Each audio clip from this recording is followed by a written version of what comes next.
रूस से भारत तक चलेगी ट्रेन। पुतिन के देश से आया बड़ा प्रस्ताव। बदल जाएगा भारत रूस व्यापार का रास्ता। नमस्कार। भारत और रूस के रिश्तों से जुड़ी एक बड़ी खबर सामने आई है। रूस की तरफ से भारत के साथ सीधे रेल संपर्क की संभावना को लेकर एक बड़ा प्रस्ताव सामने आया है। अगर ये योजना आगे बढ़ती है तो रूस और भारत के बीच व्यापार के लिए एक नया और महत्वपूर्ण रास्ता तैयार हो सकता है। इसका मकसद सिर्फ यात्रियों को एक देश से दूसरे देश तक पहुंचाना नहीं, बल्कि दोनों देशों के बीच माल ढुलाई और व्यापार को भी आसान बनाना है। भारत और रूस के बीच जमीन से सीधा रेल मार्ग मौजूद नहीं है, इसलिए प्रस्तावित कनेक्टिविटी में दूसरे देशों और अंतर्राष्ट्रीय परिवहन गलियारों की भूमिका बेहद महत्वपूर्ण हो सकती है। International north south transport corridor यानी इंस्टसी काफी अहम है।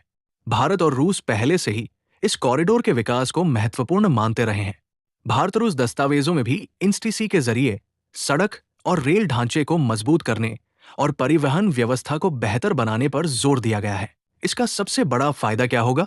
सबसे बड़ा फायदा होगा व्यापार के लिए नए और वैकल्पिक रास्ते मिलना। आज भारत और रूस के बीच बड़ी मात्रा में व्यापार समुद्री रास्तों से होता है, लेकिन समुद्री मार्गों पर भूराजनीतिक तनाव, लंबी दूरी और कुछ महत्वपूर्ण समुद्री मार्गों पर निर्भरता के कारण व्यापार प्रभावित हो सकता है। अगर रेल और मल्टी मॉडल कनेक्टिविटी मजबूत होती है तो रूस से भारत आने वाले सामान के लिए एक वैकल्पिक परिवहन नेटवर्क तैयार किया जा सकता है।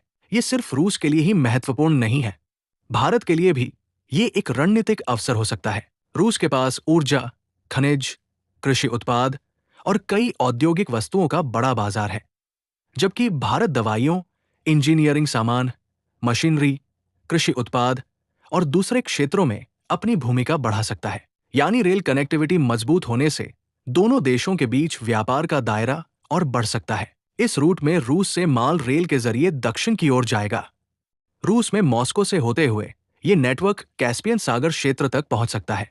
इसके बाद अजरबैजान के रास्ते ईरान से कनेक्टिविटी बनाई जा सकती है। ईरान में रेल और सड़क नेटवर्क के जरिए माल बंदर अब्बास जैसे बंदरगाह तक पहुंच सकता है।